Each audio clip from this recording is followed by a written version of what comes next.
Hello friends, welcome to teaching Kishan. આજે આપણે ગુજરાતી વ્યાકરણનો સરસ મજાનો મહત્વપૂર્ણ ટોપિક જોઈશું. એ છે સર્વનામ. હવે સર્વનામની અંદર જ નામ શબ્દ આવે છે, તો સર્વનામનો મિનિંગ શું થાય? તો નામને બદલે યુઝ થતા શબ્દને સર્વનામ કહેવામાં આવે છે. એક્ઝામ્પલ તરીકે હું, તું, તે, તેઓ, આ બધા શબ્દોનો ઉપયોગ આપણે નામની જગ્યાએ કરીએ છીએ, તો આ બધા શબ્દોને સર્વનામ કહેવામાં આવે છે. એક્ઝામ્પલ તરીકે વાત કરીએ કે હું કંઈક બોલું છું અને હું કંઈક મારા વિશે બોલું છું. એક્ઝામ્પલ તરીકે મારું નામ કિશન છે અને મારે એવું કહેવું હોય કે આજે હું જલ્દી ઉઠ્યો, તો હું જલ્દી ઉઠ્યો આવું હું બોલવાનું. હું એમ તો નહીં બોલવાનું કિશન જલ્દી ઉઠ્યો. કિશનની જગ્યાએ હું શું બોલવાનો? હું બોલવાનો. તો કિશનના સ્થાને હું બોલ્યો તો હું શું થશે? સર્વનામ થશે. ખ્યાલ આવે છે? માની લો કે સામે કોઈ બીજો વ્યક્તિ છે જેનું નામ સમજી લો કે મહેશ છે, તો મારે મહેશને કંઈક કહેવું હોય તો હું મહેશ મહેશ તો દર વખતે કહેવાનો નથી. એને હું શું કહીશ? તું, તે, આવું કહીને બોલાવીશ કે ભાઈ તું આમ કર, તું આમ કર, મહેશ આમ કર, મહેશ આમ કર, આવું તો હું કહેવાનો નથી. તો મહેશની જગ્યાએ મેં શબ્દ યુઝ કર્યો તું, તો આ તુંને શું કહેવામાં આવે? સર્વનામ કહેવામાં આવે. ખ્યાલ આવે છે? ઓકે, તો ધીમે ધીમે આપણે સર્વનામ ભણીશું. સર્વનામ કોને કહેવામાં આવે છે એક્ઝામ્પલ દ્વારા જોઈશું અને એના પછી આપણે સર્વનામના પ્રકાર જોઈશું. ટોટલ 6 પ્રકાર છે સર્વનામના. ચલો, તો સૌથી પહેલા સર્વનામ એટલે શું? તો ગુજરાતી ભાષામાં નામ કે સંજ્ઞાને બદલે વપરાતા શબ્દને સર્વનામ કહેવામાં આવે છે. હવે એવું જરૂરી નથી કે સર્વનામ છે એ ઓનલી ફોર પુરુષ કે સ્ત્રી કે નપુંસકલિંગ એટલે કે સજીવો માટે યુઝ કરીએ. ઓકે, આપણે નિર્જીવ વસ્તુઓ માટે પણ સર્વનામનો યુઝ કરીએ છીએ. માની લો કે ટેબલ ઉપર પુસ્તક પડેલું છે, તો હું આ રીતના પણ બોલી શકું છું કે ટેબલ ઉપર પડેલી પેલી વસ્તુ મને આપ. તો પેલી મેં શબ્દ યુઝ કર્યો પુસ્તક માટે, તો પુસ્તક ના બોલવું હોય એની જગ્યાએ પેલી બોલ્યો તો પેલી શું થશે? સર્વનામ થશે. ખ્યાલ આવે છે? તો તમે કોઈ વસ્તુ માટે કે કોઈ વ્યક્તિ માટે તમે કોઈક ટૂંકા રૂપનું યુઝ કરો છો, એ વસ્તુનું નામ ન લેતા કોઈ એવા શબ્દોનો યુઝ કરું છું જે એ વસ્તુ કે એ વ્યક્તિની જ વાત કરી રહી છે, તો એને શું કહેવામાં આવે? સર્વનામ કહેવામાં આવે છે. એટલે કે બધા માટે વપરાતું નામ એટલે સર્વનામ. બધા માટે વપરાતું નામ એટલે કે સર્વનામ. એટલે કે માની લો બે વ્યક્તિ હોય તો હું બીજી વ્યક્તિને તે કહું કે ભાઈ તું કહું, તો આ તું શબ્દ એ જ વ્યક્તિ માટે યુઝ કર્યો? ના, તમે ઘણા બધી વ્યક્તિઓ માટે યુઝ કરી શકો છો. તો એ તું શબ્દ એ એનું નામ નથી, પરંતુ આપણે એક કોમન એવું કહીએ છીએ કે ભાઈ તું આમ કર, તું આમ કર. તો આ તું શું છે? તો તું એ સર્વનામ છે જે આપણે બધી જગ્યાએ યુઝ કરી શકીએ છીએ. પર્ટિક્યુલર કોઈ વ્યક્તિનું નામ નથી તું, તો એને આપણે શું કહીએ છીએ? સર્વનામ કહીએ છીએ. સર્વનામથી વાક્ય ટૂંકું અને સરળ બની જાય છે. સર્વનામ યુઝ કરવાનો ફાયદો શું? કે ટૂંકું અને સરળ વાક્ય બની જાય છે. કઈ રીતના? ઉદાહરણ દ્વારા સમજીએ. અહીંયા છે ભીડે, અહીંયા છે જેઠાલાલ. હવે માની લો કે જેઠાલાલ છે એ દર મહિને મેન્ટેનન્સનો ચેક આપે છે, પરંતુ કોઈક વખત જેઠાલાલ છે એ મેન્ટેનન્સનો ચેક આપવાનું ભૂલી ગયો. તો ભીડે છે એ જેઠાલાલ પાસે જાય છે અને જેઠાલાલ પાસે જઈને એ બે રીતના બોલી શકે છે.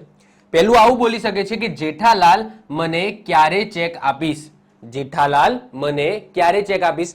અથવા તો આવું પણ બોલી શકે છે, તું મને ક્યારે ચેક આપીશ?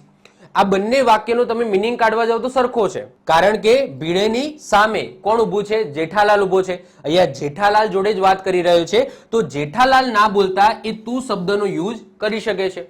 તો આ તું શબ્દ એ શું છે? તો તું એ સર્વનામ છે જે નામની જગ્યાએ યુઝ કર્યું. જેઠાલાલ ન બોલતા તું શબ્દનું યુઝ કર્યું, તો તુંને શું કહેવામાં આવે છે? સર્વનામ કહેવામાં આવે છે. ખ્યાલ આવે છે?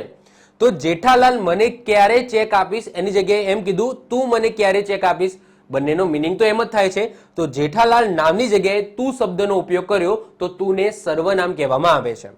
બીજું જુઓ, જેઠાલાલ આજે જલ્દી દુકાને જશે. એટલે કે અહીંયા જેઠાલાલ પોતાની જાતને કહે છે.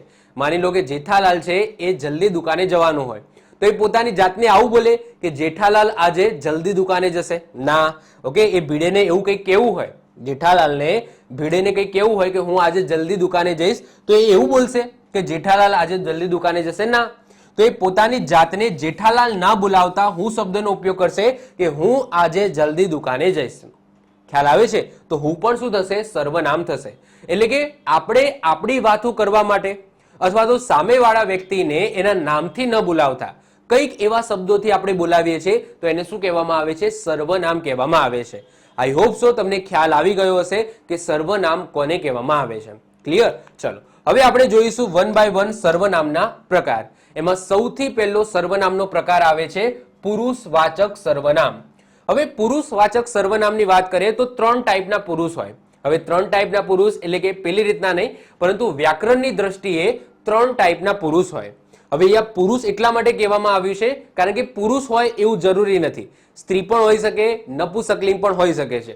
તો અહીંયા 3 ટાઈપના પુરુષ હોય વ્યાકરણની દ્રષ્ટિએ. જેમ કે 2 વ્યક્તિઓ વાત કરી રહ્યા છે તો જે વ્યક્તિ બોલે છે એને પ્રથમ પુરુષ કહેવામાં આવે, જે વ્યક્તિ સાંભળે છે એને બીજો પુરુષ કહેવામાં આવે, અને જે વ્યક્તિની વાત થઈ રહી છે એને ત્રીજો પુરુષ કહેવામાં આવે. ફરીથી રિપીટ કરું છું, વ્યાકરણની દ્રષ્ટિએ 3 ટાઈપના પુરુષ હોય, પ્રથમ પુરુષ, બીજો પુરુષ અને ત્રીજો પુરુષ. 3 શું કહેવા માંગે છે કે જે વ્યક્તિ બોલે છે એને પ્રથમ પુરુષ કહેવામાં આવે, જે વ્યક્તિ પ્રથમ પુરુષની વાત સાંભળે છે એને બીજો પુરુષ કહેવામાં આવે, અને કોઈ ત્રીજા વ્યક્તિની વાત થઈ રહી હોય આ કન્વર્ઝેશનની અંદર તો એ ત્રીજા વ્યક્તિને ત્રીજો પુરુષ કહેવામાં આવે. ખ્યાલ આવે છે? એક્ઝામ્પલ દ્વારા સમજીએ. માની લો કે અય્યર છે એ ભીડેને કંઈક આવું કહે છે કે જેઠાલાલ હંમેશા મીટિંગની અંદર મોડો આવે છે, આવું વાત કહી રહ્યો છે. તો વાક્ય કોણ બોલે છે? તો વાક્ય અય્યર બોલે છે. તો વાક્ય અય્યર બોલે છે એટલા માટે અય્યર એ પ્રથમ પુરુષ થશે. એ વાક્ય કોણ સાંભળે છે? તો એ વાક્ય ભીડે સાંભળે છે, તો ભીડે એ બીજો પુરુષ થશે. અને આ વાક્યની અંદર કોની વાત થઈ રહી છે? જેઠાલાલની વાત થઈ રહી છે. તો જેઠાલાલ એ તો પોતાના ઘરે જ છે, એ વાક્ય સાંભળતો નથી, તો જેઠાલાલ એ ત્રીજો પુરુષ થશે. ખ્યાલ આવે છે? તો આ રીતના વ્યાકરણમાં 3 ટાઈપના પુરુષ હોય. હવે અહીંયા હું પુરુષની વાત કરું છું તો એવું જરૂરી નથી કે જે વ્યક્તિ હોય એ પુરુષ જ હોય. અહીંયા મહિલાઓ પણ વાત કરતી હોય તો મહિલા જે બોલતી હોય એને પ્રથમ પુરુષ કહેવાય. પછી એમાં પ્રથમ સ્ત્રી એવું ના હોય. આ જસ્ટ પ્રથમ પુરુષ, બીજો પુરુષ, ત્રીજો પુરુષ આ વ્યાકરણની ભાષા છે. ક્લિયર? તો અહીંયા 2 વ્યક્તિમાં એક મહિલા એક પુરુષ હોઈ શકે, 2 મહિલાઓ પણ હોઈ શકે, ગમે તે હોઈ શકે. કોઈક ત્રીજી વસ્તુની વાત કરતી હોય તો ત્રીજી વસ્તુને ત્રીજો પુરુષ કહેવામાં આવે. ક્લિયર? ચલો હવે સાહેબ આ વસ્તુનું મિનિંગ શું થાય? મતલબ કે આવું તો અમે સમજી ગયા કે ભાઈ જે બોલે છે એને પ્રથમ પુરુષ, જે સાંભળે એને બીજો પુરુષ, અને જેની વાત થઈ રહી છે એનો ત્રીજો પુરુષ. પરંતુ આનો સંબંધ શું છે સર્વનામ સાથે એ પણ આપણે સમજીએ. તો પ્રથમ પુરુષ, બીજો પુરુષ અને ત્રીજા પુરુષ માટે સર્વનામોને પુરુષવાચક સર્વનામ કહેવામાં આવે છે. જેમ કે પ્રથમ પુરુષ. હવે પ્રથમ પુરુષ કોણ છે? અય્યર છે. જો અય્યર પોતાની જ કંઈક વાત કરતો હોય તો એ કેવા શબ્દનો ઉપયોગ કરશે? તો આવા શબ્દનો ઉપયોગ કરશે: હું, મારાથી, મારું, મારામાં, આવા શબ્દનો ઉપયોગ કરશે. તો જો પ્રથમ પુરુષ એટલે શું? કે જે વ્યક્તિ બોલે છે એને પ્રથમ પુરુષ કહીશું, અને પ્રથમ પુરુષ કંઈક બોલે છે પોતાના જ વિશે તો એ કેવા શબ્દોનો ઉપયોગ કરશે? હું હાલ જ ઘરેથી આવ્યો, મારાથી આમ થયું, મારું નામ આ છે, મારામાં આ ખામી છે. તો એ પોતાના વિશે વાત કરે છે જે વ્યક્તિ બોલે છે, તો એ આ ટાઈપના સર્વનામનો યુઝ કરશે. બીજો પુરુષ કોણ છે? તો આની અંદર ભીડે છે. તો જો અય્યરને ભીડે વિશે કંઈક કહેવું હશે તો એ કેવા શબ્દનો ઉપયોગ કરશે? તું, તમે, તારાથી, તારું, તારામાં, આવા બધા શબ્દોનો ઉપયોગ કરશે. એટલે કે અય્યરને ભીડેને કંઈક કહેવું હોય ભીડે વિશે તો શું કહેશે? ભાઈ તું આમ છે, તમે આમ છો, તારાથી આવું નહીં થાય, તારું આમ છે, તારામાં આમ છે. તો આ રીતના આ બધા શબ્દોનો ઉપયોગ કરીને એ જે બીજો પુરુષ છે એને સંબોધન કરી શકે છે. તો આ બધા શબ્દોના જે સર્વનામ છે એ બીજા પુરુષ માટે યુઝ થાય છે.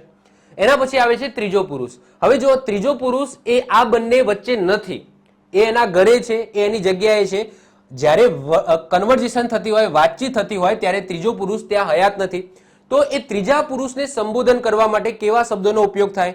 તો તે, એટલે કે જેઠાલાલ સમજી લો, જેઠાલાલ વિશે વાત થતી હોય તો આપણે કહીએ ને, અય્યર કહે કે ભાઈ તે આમ છે, તે મોડો આવે છે, તો તે. પછી તેને આમ કર્યું, તેનાથી આમ થયું, તેનામાં આમ છે. તો આ તે, તેને, તેનાથી, તેનામાં જે કયા પુરુષ માટેના સર્વનામો છે? તો ત્રીજા પુરુષ માટેના સર્વનામો છે, જે પોતાના ઘરે બેઠેલો છે, જે વ્યક્તિ બોલે છે ત્યાં હયાત નથી પરંતુ એના વિશે વાત થઈ રહી છે, તો એના માટે આ ટાઈપના સર્વનામનો ઉપયોગ થાય છે. તો ખ્યાલ આવે છે? તો પુરુષવાચક સર્વનામ, આઈ હોપ સો તમને ખ્યાલ આવી ગયો હશે. 3 ટાઈપના પુરુષ હોય, જે બોલે એને પ્રથમ પુરુષ કહેવાય, જે સાંભળે એને બીજો પુરુષ કહેવાય, જેની વાત થઈ રહી છે ત્યાં હયાતમાં નથી પરંતુ એના વિશે વાત થઈ રહી છે તો એને ત્રીજો પુરુષ કહેવામાં આવે છે. અને પ્રથમ પુરુષ, બીજા પુરુષ, ત્રીજા પુરુષ માટે આ ટાઈપના શબ્દોનો ઉપયોગ થાય છે. હવે નોર્મલી આ બધી વસ્તુ આપણને ખબર છે, જ્યારે આપણે વાતચીત કરતા હોઈએ છીએ ત્યારે આ બધા શબ્દોનો ઉપયોગ આપણે કરીએ છીએ, પરંતુ જસ્ટ ટેકનિકલ ગુજરાતી વ્યાકરણની ભાષામાં એને સર્વનામ કહેવામાં આવે છે. ખ્યાલ આવે છે? ચલો હવે આપણે ઉદાહરણ જોઈએ એટલે આપણને આઈડિયા આવે. સર્વનામમાંથી કેવા ટાઈપના ક્વેશ્ચન પૂછાય?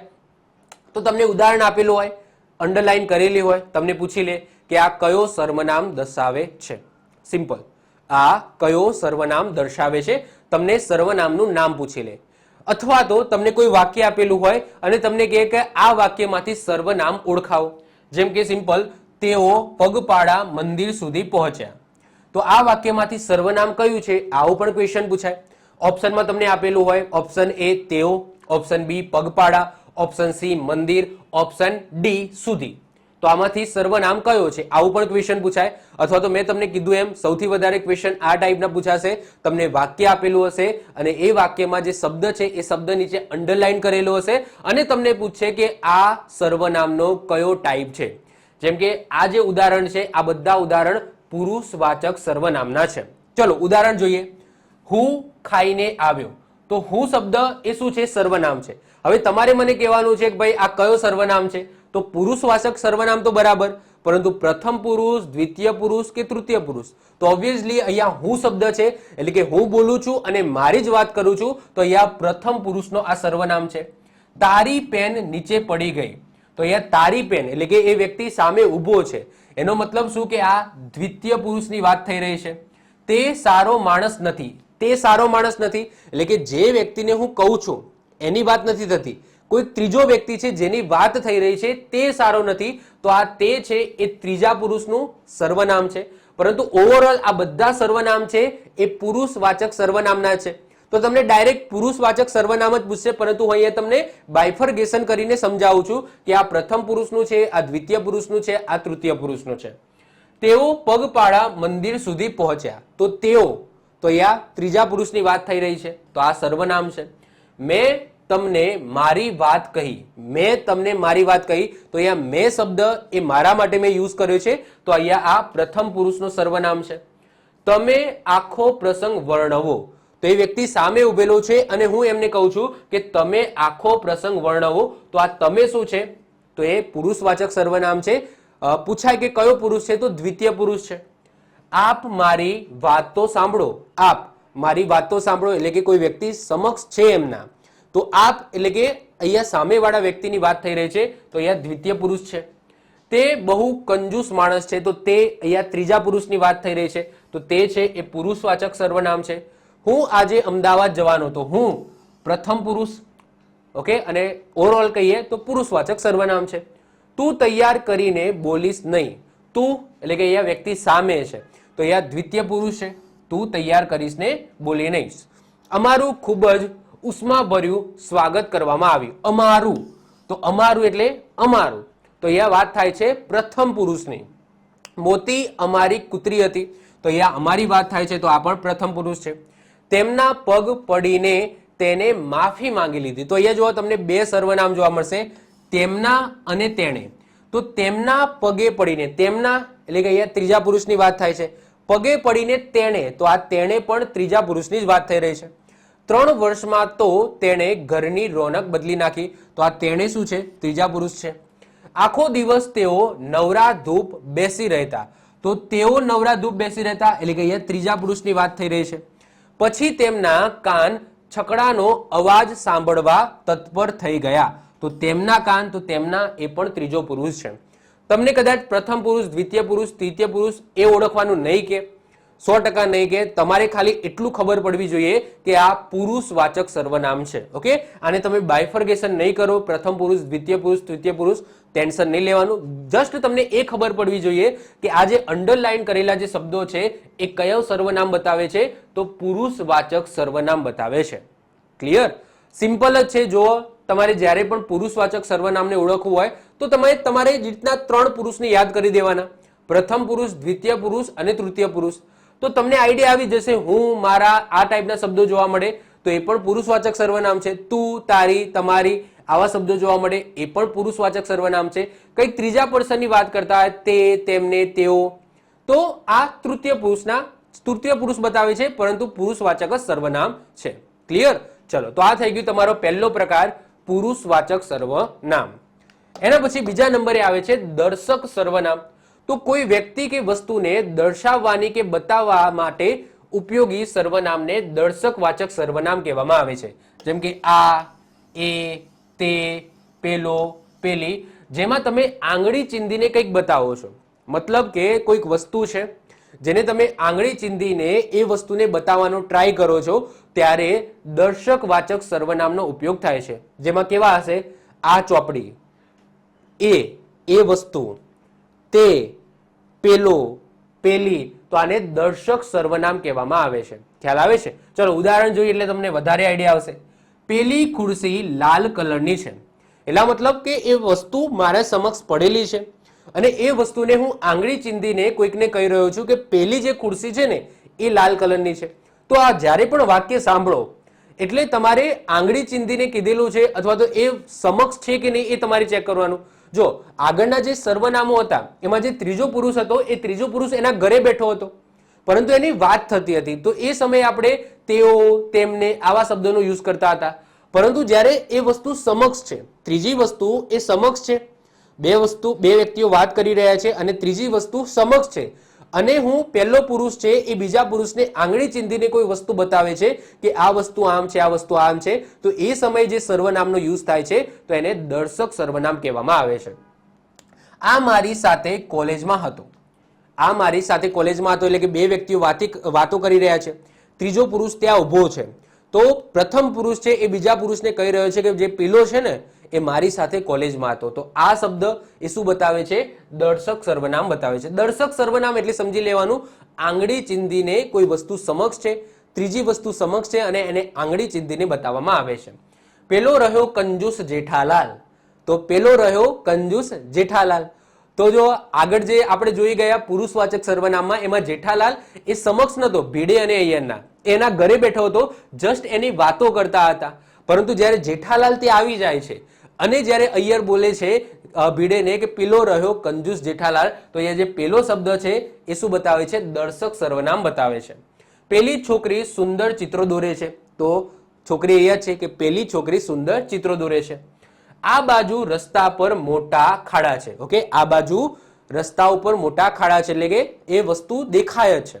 તો આ શબ્દ શું બતાવે છે? તો દર્શક સર્વનામ બતાવે છે. પેલો માણસ બહુ કંજૂસ છે, તો દૂર રહેજો. પેલો માણસ બહુ કંજૂસ છે એટલે કે એ સમક્ષ દેખાય છે. તે વાર્તા બધા જ બાળકોને બહુ ગમી. એ વાર્તા એટલે કે કયા વાર્તાની વાત થઈ રહી છે બધાને ખબર છે. ત્યાં જે પણ માહોલમાં જે પણ વ્યક્તિઓ છે એમને ખબર છે કે શેની વાત થઈ રહી છે. અહીંયા જે બોલે છે કે એ વાર્તા, તો એ વાર્તા એ ત્યાં સમક્ષ તો નથી, વાર્તા સાંભળી છે એમને, પરંતુ કઈ વાર્તાની વાત થઈ રહી છે એ એમની સમક્ષ જ છે કાલ્પનિક રીતે. તો એ વાર્તા બધા જ બાળકોને બહુ ગમી. તો અહીંયા જે તે છે એ દર્શક સર્વનામ છે, આ યાદ રાખજો. જો તેનો ઉપયોગ બે રીતના થઈ શકે છે. તે છે એ તમે સમજી લો આગળ પુરુષવાચક સર્વનામની અંદર પણ યુઝ કરી શકો છો. મતલબ કે તે એટલે કે જ્યારે જેઠાલાલની વાત થતી હોય અને એ વ્યક્તિ હાજર ન હોય, પરંતુ વાતમાં જેઠાલાલની જ વાત થતી હોય, તો એ કહી શકે છે કે તે આમ હતો.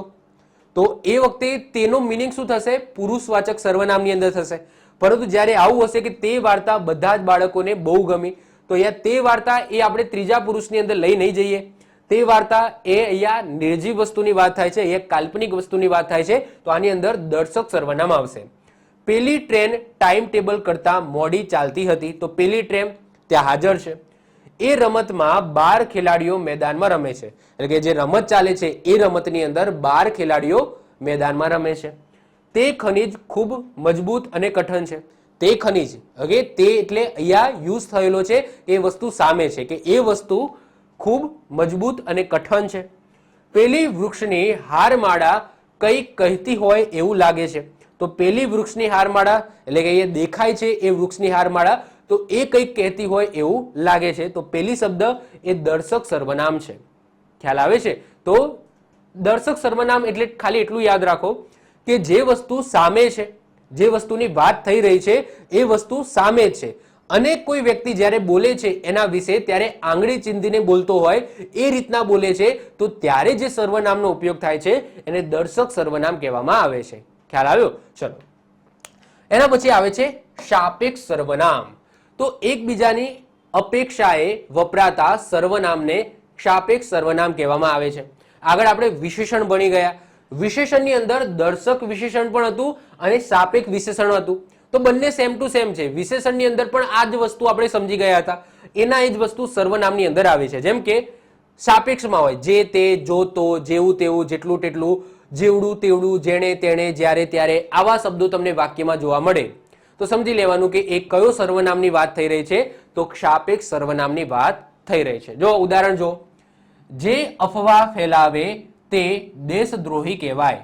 એટલે કે જે અફવા ફેલાવે એ દેશદ્રોહી કહેવાય. તો અહીંયા જે અને તે દેખાય છે. તેવું વાવશો તેવું લણશો, સોરી જેવું છે અહીંયા, જેવું વાવશો તેવું લણશો. તો જેવું તમે વાવો છો એવું જ તમને લણવા મળશે. ઓકે, કંઈક નવું નહીં મળે. તમે આંબો વાવો છો તો તમને કેરીઓ જ મળશે, પછી તરબૂચ ના મળે. એટલે કે જેવું વાવો તેવું લણશો. તો જેવું તેવું તમને જોવા મળે છે. જેને રામ રાખે તેને કોણ ચાખે? તો અહીંયા જેને અને તેને જોવા મળે છે.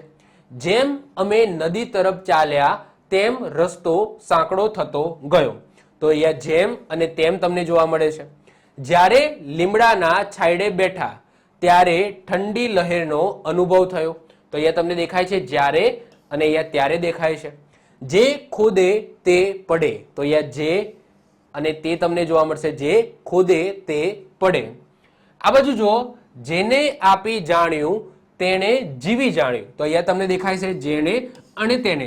તો ટૂંકમાં તમને આ ટાઈપનું જોડકું જોવા મળશે. જે તે, જો તો, જેવું તેવું, જેટલું તેટલું, જેવડું તેવડું, જેણે તેણે, જ્યારે ત્યારે, આ ટાઈપનું તમને જોડકું જોવા મળે. એટલે સમજી લેવાનું એ કયું સર્વનામ હશે? સાપેક્ષ સર્વનામ હશે.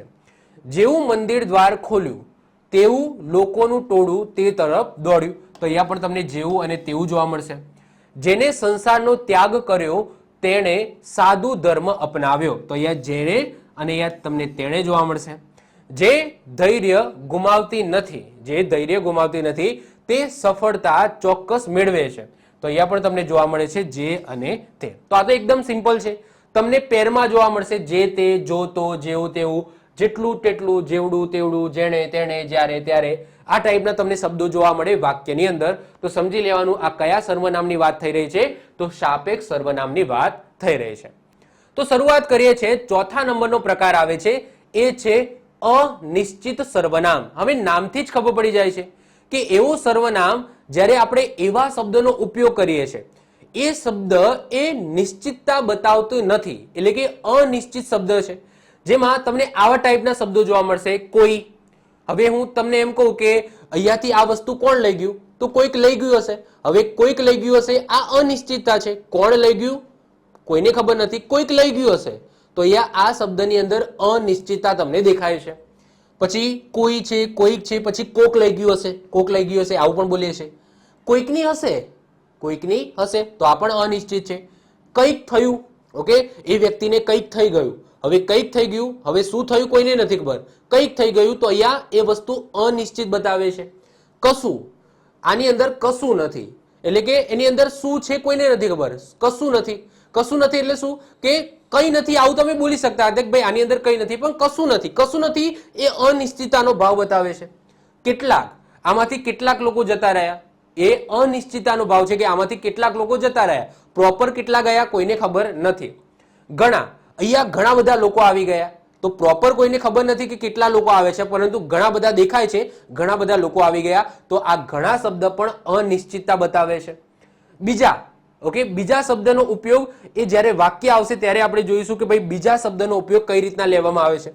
તો આપણે કહીએ છીએ ને કે બીજા બધા હશે. એક્ઝામ્પલ તરીકે બીજાનો ઉપયોગ કઈ રીતના તમે લઈ શકો? સમજી લો આપણે વાતચીત કરીએ છીએ અને એ મને પૂછે છે કે અહીંયા જે વસ્તુ હશે, વસ્તુ હતી જે લાઇનસર લેવાની હતી, કોણ લઈ ગયું? લઈ ગયું હશે કોઈક બીજું. ઓકે, તો બીજા બધા લઈ ગયા હશે અથવા તો બીજું કોઈક લઈ ગયું હશે. તો અહીંયા બીજોનો મતલબ અનિશ્ચિતતાનો ભાવ બતાવે છે. પછી બધા, ઓકે, આપણે બધા અહીંયા છીએ, તો કોણ કોણ છે કોઈને નથી ખબર, પણ આપણે બધા છીએ બસ. તો અહીંયા પણ એક અનિશ્ચિતતા બતાવે છે.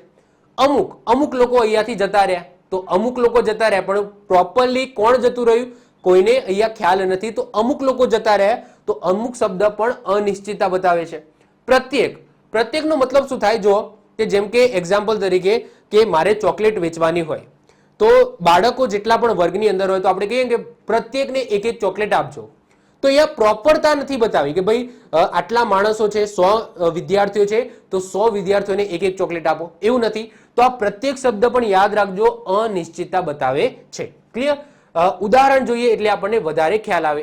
ચલો, એની ડેફિનેશન કંઈક આવી છે કે જે સર્વનામ કોઈ નિશ્ચિત વ્યક્તિ કે પદાર્થ માટે વાપરવામાં ન આવ્યું હોય તેને અનિશ્ચિત સર્વનામ કહેવામાં આવે છે.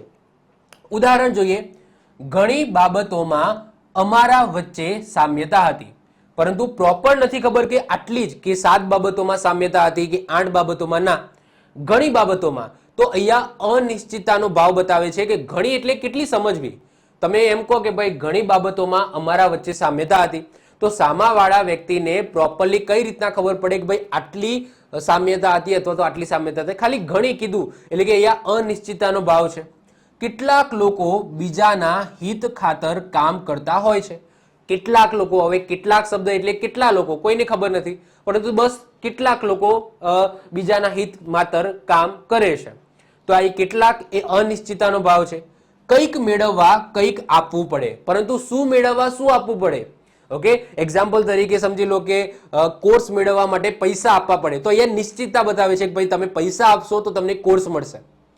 તો અહીંયા કંઈક મેળવવા કંઈક આપવું પડે, પરંતુ આ કંઈકની જગ્યાએ તમે શું મૂકશો? તો કંઈક શું બતાવે છે? અનિશ્ચિતતાનો ભાવ બતાવે છે. કોઈની લાગણી દુભાય એવું કાર્ય કરવું જોઈએ નહીં. હવે કોની લાગણી? અહીંયા કોઈ એવું શબ્દ લખેલું નથી કે ભાઈ મગનભાઈની લાગણી દુભાય એવું કાર્ય કરવું જોઈએ, એવું નથી લખ્યું. કોઈકની, હવે કોઈ પણ હોઈ શકે છે, તો અહીંયા પણ અનિશ્ચિતતાનો ભાવ છે. કોઈ પણ વ્યક્તિ બધી બાબતોમાં સંપૂર્ણ હોતી નથી. કોઈ પણ વ્યક્તિ, હવે કોઈ પણ ખબર નહીં હવે કોની વાત થાય છે, તો કોઈ પણ વ્યક્તિ, તો અહીંયા પણ અનિશ્ચિતતાનો ભાવ જોવા મળે છે. કોઈની ખોવાયેલી પણ આ નોટ હોય. હવે કોઈની, હવે કોની હશે કોઈને નથી ખબર, તો કોઈની આ પણ શું બતાવે છે? અનિશ્ચિતતાનો ભાવ બતાવે છે. કાંઈ ગુમાવ્યા વગર કાંઈ પ્રાપ્ત થતું નથી. તો અહીંયા કાંઈમાં શું આવે, કઈ વસ્તુ આવે કોઈને નથી ખબર, પરંતુ બસ આ શબ્દ છે કે કાંઈ ગુમાવ્યા વગર કાંઈ પ્રાપ્ત થતું નથી. પરંતુ અહીંયા શું ગુમાવવાની વાત થાય છે? અહીંયા કોઈ નિશ્ચિત શબ્દ નથી. તો કાંઈ એ શું બતાવે છે? અનિશ્ચિતતા બતાવે છે. અમુક વ્યક્તિ પોતાના સ્વાર્થ માટે કામ કરે છે, પરંતુ અહીંયા અમુક વ્યક્તિની વાત થાય છે. હવે કોણ વ્યક્તિ? પ્રોપર કોઈ વ્યક્તિની વાત નથી થતી, અમુક વ્યક્તિ લખેલું છે, તો અમુક એ અનિશ્ચિતતા બતાવે છે. તેઓ ગંભીર મુદ્દામાં કશું કહેવા માંગતા ન હતા. શું કહેવા માંગતા હતા કોઈને નથી ખબર, કશું કહેવા માંગતા ન હતા, એટલે કે અહીંયા કશું એ અનિશ્ચિતતાનો ભાવ બતાવે છે. મને એમ કે કોક મદદ કરવા આવશે, મને એમ કે કોક, હવે કોકની જગ્યાએ તમે ગમે તે મૂકી શકો છો. તો આ કોક છે એ શું બતાવે છે? અનિશ્ચિતતાનો ભાવ બતાવે છે. પ્રત્યેક વિદ્યાર્થી શિસ્તનું પાલન કરે છે. હવે પ્રત્યેક એટલે કે દરેક એક. જો જ્યારે સમજી લો કે 100 વિદ્યાર્થીઓ હોય, 100 વિદ્યાર્થીઓમાંથી 99 વિદ્યાર્થીઓ શિસ્તનું પાલન કરતા હોય, ત્યારે મેડમ એમ જ કહે કે ભાઈ પ્રત્યેક વિદ્યાર્થી શિસ્તનું પાલન કરે છે. એકાદ બે ના પણ કરતા હોય, તો આ પ્રત્યેક છે ને એ જોવા જઈએ તો અનિશ્ચિતતાનો ભાવ બતાવે છે. ઓકે, તો પ્રત્યેક એટલે કે દરેક. પ્રત્યેક કહીએ છીએ ને કે પ્રત્યેક, પ્રત્યેકનો મતલબ થાય દરેક એક. જેમ કે મેં હમણાં જ એક ઉદાહરણ આપ્યું કે ભાઈ ચોકલેટો વેચવાની છે, તો પ્રત્યેકને એક ચોકલેટ મળશે, તો એનો મતલબ શું? દરેકને એક ચોકલેટ મળશે. તો પ્રત્યેક છે એ પણ અનિશ્ચિતતાનો જ ભાવ બતાવે છે, આ યાદ રાખજો. ક્લિયર? તો અનિશ્ચિત સર્વનામ એટલે શું? કે વાક્યની અંદર જે શબ્દો જેની અંદર તમને નિશ્ચિતતા ન જોવા મળે, ક્યાંક ને ક્યાંક અનિશ્ચિતતા જોવા મળે, તેને આપણે અનિશ્ચિત સર્વનામ કહીશું. ખ્યાલ આવે છે? ચલો, એના પછી 5મા નંબરે આવે છે પ્રશ્નવાચક સર્વનામ. એટલે કે જે સર્વનામ વિધાન વાક્યને પ્રશ્નાર્થ બનાવે તેવા સર્વનામને પ્રશ્નવાચક સર્વનામ કહેવામાં આવે છે.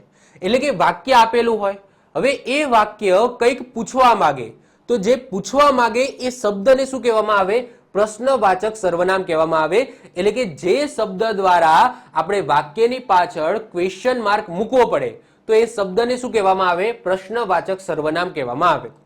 એક્ઝામ્પલ દ્વારા સમજીશું. એ પહેલા કેવા શબ્દો હોઈ શકે છે? તો કોણ, કયો, કઈ, શો, સી, શું, કેવું, કેવડું, કેટલું, આ બધા શબ્દો છે એ પ્રશ્નવાચક સર્વનામના શબ્દો છે. મતલબ કે વાક્યની અંદર જે શબ્દ દ્વારા ક્વેશ્ચન પૂછવામાં આવ્યો હોય અથવા તો જે શબ્દના કારણે એ વાક્યની પાછળ ક્વેશ્ચન માર્ક મૂકવામાં આવ્યું હોય તો એ શબ્દને કયો શબ્દ કહેવામાં આવે? તો પ્રશ્નવાચક સર્વનામ કહેવામાં આવે. એક્ઝામ્પલ દ્વારા સમજીએ. બાહુબલીની સેના ક્યાં સુધી પહોંચી હતી? તો અહીંયા ક્વેશ્ચન કોણ પૂછે છે? તો આ ક્યાં પૂછે છે કે ભાઈ બાહુબલીની સેના ક્યાં સુધી પહોંચી હતી. તો આ ક્યાંના કારણે અહીંયા ક્વેશ્ચન માર્ક આવે છે. તો આ ક્યાંને શું કહેવામાં આવે? પ્રશ્નવાચક સર્વનામ કહેવામાં આવે. બીજા નંબરનું જુઓ. દયાશંકરે પોતાના હૃદયમાં શું સાચવી રાખ્યું છે? તો અહીંયા ક્વેશ્ચન શેના લીધે, કયા શબ્દના લીધે આ ક્વેશ્ચન માર્ક આવે છે? આ પ્રશ્નાર્થ વાક્ય બન્યું છે તો આ શુંના કારણે બન્યું છે. તો આ શુંને શું કહેવામાં આવે? પ્રશ્નવાચક સર્વનામ કહેવામાં આવે. દીપકને માથા પર બાંધેલો પાટો કેવો લાગે છે? તો અહીંયા કેવો લાગે છે, તો અહીંયા પ્રશ્ન પૂછ્યો છે કેવો લાગે છે, તો આ કેવો શબ્દ એ પ્રશ્નવાચક સર્વનામ છે. સેતુ બાંધવામાં સૌથી નાનો સૈનિક કોણ હતો? તો પ્રશ્નાર્થ કોના લીધે પૂછાયું છે? કોણના લીધે પૂછાયું છે. તો આ કોણ એ પ્રશ્નવાચક સર્વનામ થશે. આ માટલું કેવડું છે? તો કેવડું. કેવડું છે તો અહીંયા ક્વેશ્ચન કોણ પૂછે છે? આ કેવડું પૂછે છે તો કેવડું શું થશે? પ્રશ્નવાચક સર્વનામ થશે. દેવશંકરને માસ્ટરની નોકરી કેમ છોડવી પડી? તો અહીંયા કેમ છોડવી પડી? તો અહીંયા જે કેમ શબ્દ છે ને એ પ્રશ્ન પૂછે છે તો આ કેમ છે એ પ્રશ્નવાચક સર્વનામ થશે. મહેશ રોજ રાત્રે કેટલું વાંચે છે? તો આ કેટલું વાંચે છે તો આ કેટલું શબ્દ એ શું બતાવે છે? પ્રશ્નવાચક સર્વનામ બતાવે છે. જ્યારે ભગવાન સાથે હોય તો શું તકલીફ? તો સો તકલીફ. તો આ સો છે એ શું બતાવે છે? પ્રશ્નવાચક સર્વનામ બતાવે છે. કઈ ટ્રેન રોજ રાત્રે ભાવનગર જાય છે? તો કઈ ટ્રેન, તો આ કઈ શબ્દ શું બતાવે છે? પ્રશ્નવાચક સર્વનામ બતાવે છે. કોણ જાણે મારી સાથે આવું થવાનું હતું? કોણ જાણે, તો કોણ એ શું બતાવે છે? પ્રશ્નવાચક સર્વનામ બતાવે છે. ટૂંકમાં પ્રશ્નવાચક સર્વનામ એટલે શું કે વાક્યની અંદર જે શબ્દના લીધે પાછળ ક્વેશ્ચન માર્ક મૂકવો પડે અથવા તો જે શબ્દ એ પ્રશ્ન પૂછે તો એવા શબ્દોને શું કહેવામાં આવે? પ્રશ્નવાચક સર્વનામ કહેવામાં આવે. ખ્યાલ આવે? સિમ્પલ છે. ચલો છેલ્લે વાત કરીએ આપણે. છેલ્લું સર્વનામ સ્વવાચક સર્વનામ. નામથી જ ખબર પડી જાય છે સ્વ. સ્વનો મતલબ થાય જાતે, જાતનું. તો સ્વવાચક સર્વનામ એટલે શું કે જે સર્વનામ પુરુષવાચક સર્વનામની સાથે આવી, પુરુષવાચક સર્વનામની સાથે આવી પોતાને ઓળખાવે તેને સ્વવાચક સર્વનામ કહે છે. એટલે કે પુરુષવાચક સર્વનામની સાથે આવીને પોતાની જાતને ઓળખાવે તો એને શું કહેવામાં આવે? સ્વવાચક સર્વનામ કહેવામાં આવે. જેમ કે હું, પોતે, જાતે, ખુદ, નિજ, હાથે, મેળે, આપ, આપોઆપ, આ બધા કેવા શબ્દો છે? સ્વવાચક સર્વનામ છે. જેમ કે પહેલું ઉદાહરણ તમે જુઓ. હું મારું કાર્ય મારી જાતે જ કરીશ. જો આની અંદર પુરુષવાચક સર્વનામ કયો છે? તો આની અંદર પુરુષવાચક સર્વનામ છે હું. યસ કે નો? કે જે પુરુષવાચક સર્વનામની સાથે આવશે તો પુરુષવાચક સર્વનામ અહીંયા દેખાય છે કે હું છે. તો હું મારું કાર્ય મારી જાતે, તો પોતાના જાતે જ કામ કરવાની વાત થાય છે તો આ જે સર્વનામ છે એને સ્વવાચક સર્વનામ કહેવામાં આવે. એટલે કે હું બોલું છું અને જે કાર્ય કરું છું એ પણ હું જ કરું છું. તો વાક્યની અંદર હું મારા જાતનું જ કામ બતાવું છું અને મારા જાત માટે બીજું કંઈક સર્વનામ યુઝ કરું છું. ફરીથી રિપીટ કરું છું. હું તો બરાબર જ છે, હું એ પુરુષવાચક સર્વનામ છે, પરંતુ આના સિવાય હું મારી જાતને ઓળખાવા માટે અથવા તો મારા જાતનું કંઈક કાર્ય બતાવવા માટે કંઈક એવા શબ્દોનો ઉપયોગ કરું છું જે મારી જાતને બતાવશે અથવા તો હું કાર્ય કરું છું એવું બતાવશે. તો એવા શબ્દોને સ્વવાચક સર્વનામ કહેવામાં આવે છે. જેમ કે અહીંયા લખેલું છે જાતે, એટલે કે કાર્ય હું જાતે કરું છું. તો ફરીથી મેં મારી જાતને અહીંયા પ્રદર્શિત કરી છે, જાતે કરીશ. તો એ જાતે શું થશે? સ્વવાચક સર્વનામ થશે. તેની હાથે જ પરીક્ષામાં નાપાસ થયો. તો આ તેની શબ્દ શું છે? એ પુરુષવાચક સર્વનામ છે. તેની હાથે આપણે કહીએ છીએ ને એની હાથે જ એને પગ ઉપર કુલ્હાડી મારી છે. તો એની હાથે, તો એની હાથે એ શું બતાવે છે? એ વન ટાઈપ ઓફ સર્વનામ જ બતાવે છે. તો યાદ રાખજો એની હાથે એટલે કે એ સ્વવાચક સર્વનામ છે. ત્રીજા નંબરનું જો તેઓ એમની મેળે જ એવરેસ્ટ પર પહોંચ્યા. તો અહીંયા જે મેળે શબ્દ છે એ શું બતાવે છે? તો એ એમની રીતના પહોંચ્યા. મેળેનો મતલબ શું થાય? એમની રીતના, કે એ એમની મેળે એટલે કે એમની જાતે જ એવરેસ્ટ ઉપર પહોંચ્યા છે. તો આ મેળે શબ્દ પણ સ્વવાચક સર્વનામ છે. મેં જાતે જ પાણી પી લીધું, તો આ જાતે શું બતાવે છે? સ્વવાચક સર્વનામ બતાવે છે. આ મેં શું બતાવે છે? તો પુરુષવાચક સર્વનામ છે. અહીંયા તેઓ છે એ શું બતાવે છે? પુરુષવાચક સર્વનામ બતાવે છે. તેઓ ખુદ પાણી ભરતા હતા. ખુદ એટલે શું? જાતે ખુદ પાણી ભરતા હતા, તો ખુદ એ સ્વવાચક સર્વનામ છે. તેઓ છે એ પુરુષવાચક સર્વનામ છે. તેના નિજ કર મસ્તકે ફેરવે છે. તો આ નિજ શબ્દ છે ને એ પણ સ્વનો ભાવ બતાવે છે. યાદ રાખજો, પોતાની જાતને બતાવે છે કે તેના નિજ એટલે કે તેની જાતે કર મસ્તકે ફેરવે છે. તો આ યાદ રાખજો, કરનો મતલબ અહીંયા હાથ છે. કરનો મતલબ શું છે? અહીંયા હાથ છે. તો આ તેના શું છે? તો તેના શું છે? તેના એ પુરુષવાચક સર્વનામ છે, જ્યારે નિજ એ સ્વવાચક સર્વનામ છે. બધું કાર્ય આપોઆપ થઈ જશે. તો આપોઆપ, ઓકે, બધું કાર્ય આપોઆપ. તો જો બધું કાર્ય આપોઆપમાં જે આપોઆપ છે એ સ્વવાચક સર્વનામ છે. અહીંયા મેં તમને કીધું હતું આપોઆપ એ સ્વવાચક સર્વનામ બતાવે છે. પોતાના કહેવાથી સમગ્ર મુદ્દો શાંત પડી ગયો. તો જો મારા કહેવાથી હું બોલી શકતો હતો, અહીંયા હું એમ લખું કે મારા કહેવાથી, ઓકે, આવું શબ્દ યુઝ કરું મારા કહેવાથી, તો આ મારા શબ્દ એ પુરુષવાચક સર્વનામ છે. પરંતુ પોતાના કહેવાથી એટલે કે હું મારા જાતને રિપ્રેઝેન્ટેટ કરું છું કે પોતાના કહેવાથી સમગ્ર મુદ્દો શાંત પડી ગયો, તો આ પોતાના એ સ્વવાચક સર્વનામ છે. હું નિષ્ફળતાથી મારી ભૂલો સમજ્યો. તો હું છે ને, આ હું એ પુરુષવાચક સર્વનામ છે, પરંતુ અહીંયા મારી ભૂલો સમજ્યો, તો આ મારી શું બતાવે છે? સ્વવાચક સર્વનામ બતાવે છે. તો અહીંયા મારી છે. લોકોમાં શિસ્ત આપોઆપ આવી જતી નથી. તો અહીંયા આપોઆપ શું છે? તો એ સ્વવાચક સર્વનામ છે. તો આઈ હોપ સો સર્વનામ તમને ખ્યાલ આવ્યો હશે. તો આ સાથે આપણો સર્વનામનો ટોપિક અહીંયા પૂરો થાય છે. મળીશું નવા ટોપિક સાથે. ત્યાં સુધી ઓલ ધ બેસ્ટ. જય હિન્દ, જય ભારત.